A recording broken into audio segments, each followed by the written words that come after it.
বলছি দীপ্তি এদিকে দেখা তোর মা কোথায় গেছে রে? এই প্রীতা মাসিমণিকে ডাকছো কেন? তুমি আমাকে বলো না যাবা। মাসিমণিকে ডাকছি কারণ রান্না করতে কি শেকল তুলে বসে আছিস? বন্ধ হয়ে গেছে সব? খাবার দাবার বানাতে হবে না? না তোরা বুঝতে পারছিস না ওকে কোথায় বেঁধে রেখে দিয়েছে, কি খেয়েছে না খেয়েছে ঠিক নেই আমার ছেলেটা। এত যত্ন করে ওকে মানুষ। না না আমাকে রান্না করতে হবে রে, আমি রান্না করলেও খাবে, খাবার দিতে পারবো না। কি শোনো শোনো করছে? মাসিমণি খাবার রেডি করে দিয়ে গেছে, রান্না করেছে। দাদা ভাই এলে তুমি খাবার দিতে পারবে ওকে। তুমি আগে বসে বলছিস, তুমি আগে শান্ত হয়ে বসো মা। কোন রে শান্ত হয়ে বসো, খাবারটা তাহলে দিতে বসো। ভাই আসবে। বলছি যে জ্যোতি কোথায় রে? আমার বৌমাটা কোথায় রে? আমার বৌমা ঘরে আছে। ঘরে আছে তোমার বৌমা। ঘরে কি করছে? ওকে এখানে নিয়ে সবার মাঝখানে ডেকে নিয়ে কাকা ঘরে কি করছে? একটু থাকুক, ও একটু রেস্ট করছে, ও থাকুক। আর তুমি এরকম অস্থির হয়েও না, একটু নিজের দিকে তাকাও। কি করছো? নিজের দিকে তাকাবো কি? তুই জানিস না ওই মেয়েটা কষ্ট পাচ্ছে কত? হ্যাঁ ওই মেয়েটা কত কষ্ট পাচ্ছে। ও না সবার মাঝখানে থাকলে ওর ভালো লাগে, আমারও ভালো লাগবে ওকে দেখলে। কি রে তোদের কোনো চিন্তা নেই না? ভাইয়ের বউটার জন্য একটু ভাবিস না, একটু চিন্তা করিস না? সব ঠিক হয়ে যাবে মা, ভাই চলে আসবে। ঋষির জন্য চিন্তায় তোরও রাতের ঘুম উড়ে গেছে না রে? প্রেমে পড়ে গেছিস? ব্যানার্জি বাড়ির বউ হওয়ার পজিশনটা ছাড়তে তোর কষ্ট হচ্ছে তাই না? তুই ওই পরিবারের হয়ে এত কথা বলছিস? একদম বাজে কথা বলবি না দিদি। আর প্লিজ আমাকে ভুল বুঝিস না, তুই একটু বোঝার চেষ্টা কর আমার কথাটা। একটু মাথা ঠান্ডা করে বোঝ প্লিজ। ওই ঋষি ব্যানার্জি মানুষটাকে আমি চিনে উঠতে পারছি না এখনো পর্যন্ত। আমি এতদিন ধরে মানুষটাকে দেখছি, মানুষটা যেরকম ব্যবহার করছে, আমার সামনে এসে যেভাবে দাঁড়াচ্ছে, আর আমরা এতদিন ধরে আসানসোলে যে ঋষি ব্যানার্জিকে ভেবে এসেছি, কই আমি দুটো মানুষকে তো মেলাতে পারছি না, আমি এক করতে পারছি না দুটো মানুষকে। তুই প্লিজ প্লিজ আমাকে একটু সময় দে, জাস্ট একটু, কয়েকটা দিন আমাকে সময় দে। যদি একবার ঋষি ব্যানার্জির মুখ থেকে আমি নিজের অন্যায়ের স্বীকারোক্তি করাতে পারি।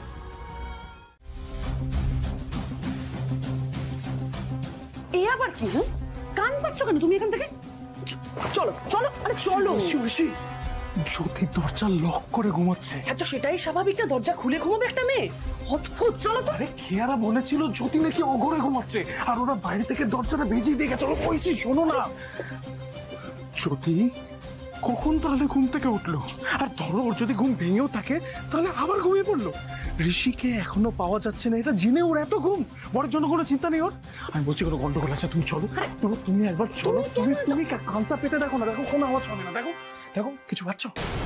আরে ভাই একটা মেয়ে ঘুমোচ্ছে, অদ্ভুত তো। ঘুমোতে পারবে না? দরজা তো ভেতর থেকে বন্ধ। আর বিশ্বাস করো শঙ্খ, ভেতরে কোনো এমন দরজা নেই যেখান থেকে পালিয়ে যেতে পারবে। তোমার সব ভুলভাল ভাবনা।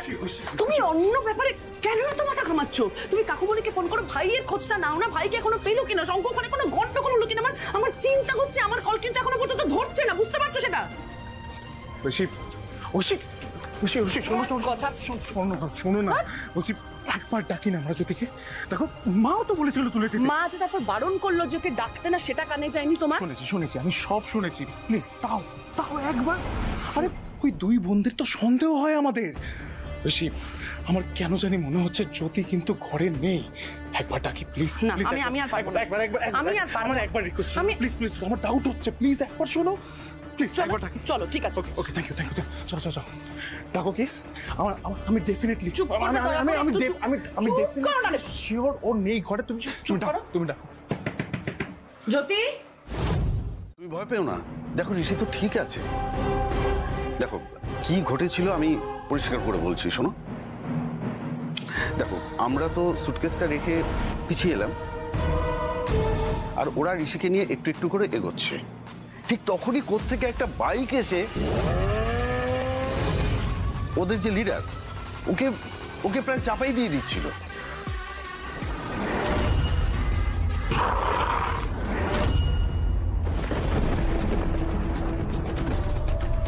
তারপর ওকে বাইকে চাপিয়ে একদম মুহূর্তের মধ্যে হাওয়া। পুলিশ তো ধরতেই পারলো।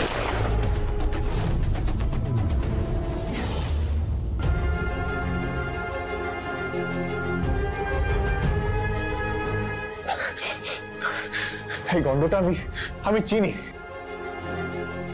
এই পারফিউমের গন্ধ আমি চিনি, কিন্তু কোথায় পেয়েছে এই গন্ধটা? ওই পারফিউমের স্মেলটা কি ওই লিডারের নাকি ওই বাইকারের? মাস্টার মাইন্ডটা কে? সবচেয়ে বড় কথা কি জানো? বলছি টাকাগুলোর কি হলো গো কাকু? টাকাটা নিতে পারেনি তো ওরা? না না না, টাকাটা নিতে পারেনি।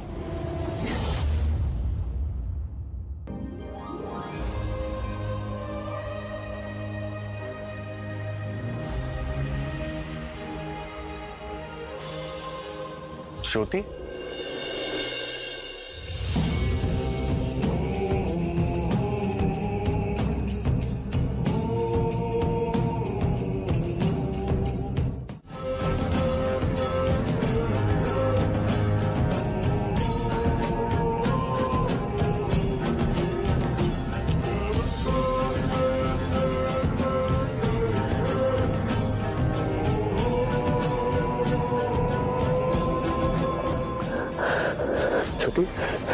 বলছি আপনি ঠিক আছেন তো? আমি ঠিক আছি জ্যোতি, তুমি ঠিক আছো তো? তুমি জানো, যখন থেকে আমি ঘরটাতে ছিলাম আমি শুধু তোমার ব্যাপারে ভেবে গেছিলাম জ্যোতি। তুমি কোথায় আছো, কেমন আছো? ওরা আমাকে মেরে দিক, আমার সাথে যা ইচ্ছে তাই করুক, আমার মাথায় এসব চলছে না। চলছিলে তুমি, তোমার ব্যাপারে ভাবছিলাম জ্যোতি। আমার বড্ড ভয় করছিল।